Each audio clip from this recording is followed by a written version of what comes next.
Asalaamu calaykum waraxmatullaahi wabarakaatu daawadayaal meel kastoo aad joogtaan kusoo dhawaada warka janalka Goobweyn Media qodobada aan idinku haynana waxaa ka mid ah nooc cusub oo talaalka coronavirus ah oo maanta soo gaaraya magaalada Muqdisho. Dowladda oo sheegtay in si ku talagal ah loo dilay gudoomiyihii hore ee degmada Hodan. Maxay tahay sababta ra'iisul wasaaraha UK oo uusan uga qayb galaynin aaska Amir Philip?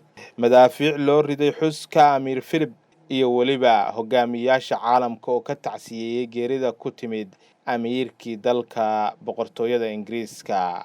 Qodobadaas iyo qodobo kale oo aad xiiso badan ayaad ku daawan doontaan warka janalka Goobweyn. daawade haddii aad ku cusub tahay janalkan fadlan subscribe saar. Sida lagu shaaciyay warbaahinta dowladda maanta oo axada ayaa lagu wadaa in dowladda China ay dalka soo gaarsiiso 200 oo nooc cusub oo ah talaalka COVID-19. Keenista noocan cusub ee talaalka oo lagu magacaabo Sinopharm vaccine ayaa waxaa horay uga heshiiyay dowladaha Soomaaliya iyo dowladda China. danjiraha Soomaaliya u jooga dalka China Cawaale Cali Kulane ayaa la saxiixday dowladda dalkaasi heshiis talaalka looga hortagayo ee cudurka COVID-19. danjiraha ayaa sheegay inuu aad ugu faraxsan yahay in talaalkan ay dowladda Shiinaha ay dalkeena keento uguna deeqdo bulshada Soomaaliyeed ee uu dhibaatada ku hayo cudurka coronavirus. talaalkan oo gelinka dambe ee maanta la filayo inuu dalka soo gaaro ayaa imaanaya xilli uu horay dalka u soo gaaray talaal oo ay qaateen dad badan oo Soomaaliyeed iyadoo oo shalay guddigii loo xilsaaray baaritaanka dhacdadii lagu dilay gudoomiyihii degmada Hodan ay wareejiyeen natiijadii baaritaankooda ayaa xeer ilaaliyaha maxkamadda ciidamada waxa uu sheegay in si ku talagal ah loo dilay Cabdixakiin Dhagajuun gudoomiyihii degmada Hodan. xeer ilaaliyaha guud ee maxkamadda ciidamada Generaal Cabdullaahi Buule Kaamey ayaa sheegay in baaritaanka kiiska la soo gabagabeeyay isla markaana maanta oo axad ah ay bilaabanayso gudbinta dacwadda si loo mudeeyo waqtiga la qaadayo kiiska.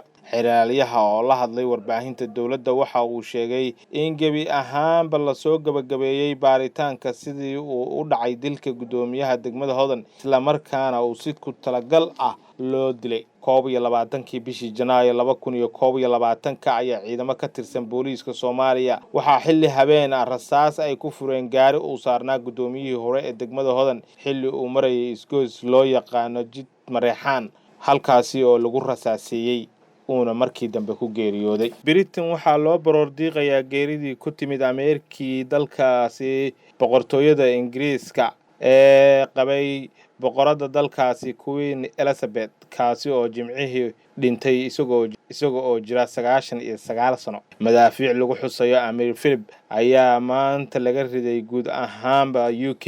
waxaa lagu wadaa in aaska amiirka uu ka dhaco mid ka mid ah magaalooyinka waaweyn ee dalkaasi Ingiriiska. waxaa shaaca laga qaadi doonaa faahfaahinta ku saabsan xuska aaska balse waxay u muuqataa in ay ka sii miisaan yaraan doonto sidii caadada ahayd maadaama ay jiraan xayiraadaha ka hortagga caabuqa koronaha. guud ahaan caalamka ayaa waxa ay soo talaya tacsida loo dirayo qoyska boqortooyada xilli ay murugo ka taagan tahay gudaha boqortooyada dalkaasi Ingiriiska. Shiinaha Australia ayaa ka mid ah dalalka ugu dambeeyay ee ka tacsiyay geerida ku timid Amir Philip. hogaamiyaasha caalamka ayaa ka tacsiyay geerida ku timid Amir Philip.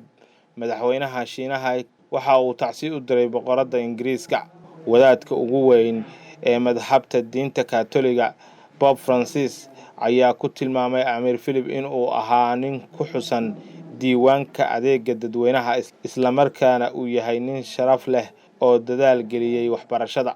waxaa kale oo madaxweynaha Indonesia Joko Widodo ayaa sheegay in xilligan uu murugada la qaybsanayo qoyska boqortooyada halka wasiirka arrimaha dibadda Taiwan uu ku tilmaamay amiirka hogaamiye caalami ah. Australia waxaa la riday 41 madfac oo lagu xusayo Amir Philip.